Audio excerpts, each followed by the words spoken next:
بسم اللہ الرحمن الرحیم۔ السلام علیکم ورحمۃ اللہ۔ امید کرتا ہوں آپ سب خیریت سے ہوں گے۔ میں ہوں کاشف محمود، اور آج میں مغرب کی نماز کے بعد کا یہ عمل لے کر حاضر ہوا ہوں۔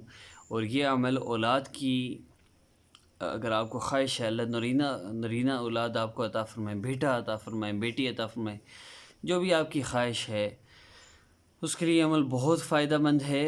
اور اگر اس کے علاوہ آپ کی کوئی اور حاجت بھی ہے تو آپ اس عمل کے ذریعے اللہ سے مانگ سکتے ہیں۔ وظائف کا بیسیکلی مقصد اللہ رب العزت سے مانگنا ہوتا ہے۔ آپ کسی اور حاجت کے لیے بھی اس عمل کو کر سکتے ہیں، کوئی حرج نہیں ہے۔ اور اگر آپ نے صبح سے فجر کا، ظہر کا، عصر کا وظیفہ نہیں کیا تو اسلامک ہب آفیشیل اور آسان وظیفہ آفیشیل دونوں میرے چینل ہیں جن پہ وظائف اپلوڈ ہو رہے ہیں۔ آپ ان دونوں چینل سے وظائف کر سکتے ہیں اور آپ کو انشاءاللہ بہت زیادہ فائدہ ہوگا۔ ہر نماز کے بعد ایک وظیفہ اپلوڈ ہوتا ہے فجر ظہر کا اسلامک ہب آفیشیل پر، اور عصر مغرب کا آسان وظیفہ آفیشیل پر۔ ایسے ترتیب ہے۔ آج ہمارا فجر کا اور عصر کا اور عشاء کا وظیفہ اسلامک ہب آفیشیل پر ہوگا، اور ظہر کا اور مغرب کا وظیفہ یہ آسان وظیفہ آفیشیل پر ہے۔ تو بیسک سیٹ اپ تھوڑا سا ایسے ہی ہے۔ اللہ رب العزت ہمت دیتے ہیں، بات کر لیتا ہوں آپ سب سے۔ تو آج کے عمل کی طرف بڑھتا ہوں۔ سب سے پہلی چیز عمل کی اجازت ہے، اس کے لیے آپ میرے دونوں چینلز کو سبسکرائب فرما لیجئے، اور ویڈیو کے اینڈ پہ ان دونوں کے لوگو آئیں گے۔ عمل کی اجازت کے لیے شرط ہے، آپ دونوں کو کلک کریں گے، چینل کھل جائیں گے میرے۔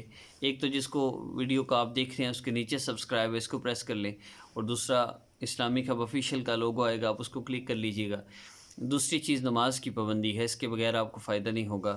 تیسری چیز عمل ہے۔ عمل کیا ہے؟ آپ نے عشاء کی نماز کے بعد، مغرب کی نماز کے بعد، ظہر کی نماز کے بعد، کسی بھی نماز کے بعد آپ اس عمل کو کرنا چاہیں کر سکتے ہیں۔ مغرب کی نماز کے بعد اس وظیفہ کو اپلوڈ کرنا مقصود تھا، ورنہ آپ کسی بھی نماز کے بعد اس کو کر سکتے ہیں۔ تو کرنا کیا ہے؟ آپ نے صرف 11 مرتبہ صلی اللہ علیہ وسلم پڑھیں 3 دفعہ، اس کے بعد 11 مرتبہ استغفر اللہ، استغفر اللہ، استغفر اللہ، استغفر اللہ، استغفر اللہ، استغفار، استغفر اللہ۔ بعض لوگ استغفار استغفار کہتے ہیں، کوئی فائدہ نہیں اس کا مطلب ہے توبہ توبہ۔ لیکن اصل چیز اللہ رب العزت سے معافی مانگنا ہے، الفاظ کی درست کی۔ ایک تو یہ ہے کہ لفظ ہے استغفار، استغفار استغفار کوئی لفظ نہیں، اس کا تو مطلب ہی نہیں، لفظ ہے استغفار۔ دوسرا یہ کہ جب اللہ رب العزت کا اسم مبارک نام ساتھ ملتا ہے تو استغفر اللہ بنتا ہے۔ آپ نے یہ پڑھنا ہے، اللہ میں اپنے گناہوں سے معافی مانگتا ہوں آپ سے۔ اللہ فرما رہے ہیں قرآن پاک میں استغفار پہ، تمہیں اولاد دوں گا اور اولاد نرینہ۔ تو باقی اللہ چاہے جس کو بیٹے دے، جس کو بیٹیاں دے، جس کو دونوں دے، جس کو کچھ نہ دے، تو اللہ ہی سے ہم نے مانگنا ہے۔ اب اللہ رب العزت سے 11 مرتبہ استغفار پڑھ کے، اللہ نے نہیں کہا کتنی دفعہ پڑھو، 1,00,000 دفعہ پڑھو پھر اولاد دوں۔ اب اللہ سے دعا کیجیے، اللہ جی آپ نے کہا استغفار پہ اولاد عطا کروں گا، اللہ میں نے آپ سے توبہ کی ہے، استغفار پڑھا ہے، اللہ مجھے اولاد کی نعمت سے نواز دیجیے۔ آپ اپنے لیے دعا کر لیجیے۔ اور اگر آپ نے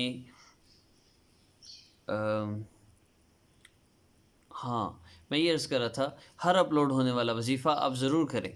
ایک تو یہ اولاد کے لیے نا، اور کسی مسئلہ کے لیے اپلوڈ ہو وہ بھی آپ اولاد کے لیے کریں، آپ کو انشاءاللہ اس سے فائدہ ہوگا۔ میڈیسن ریگولر استعمال کریں ہر نماز کے بعد، تو انشاءاللہ بیماری جلدی ٹھیک ہو جائے گی، فائدہ ہوگا انشاءاللہ۔ اسی طرح ہر نماز کے بعد اگر وظیفہ کرنا شروع کر دیں تو انشاءاللہ بہت جلدی آپ کا مسئلہ حل ہوگا۔ اپنا بہت سا خیال رکھیے گا۔ السلام علیکم ورحمۃ اللہ۔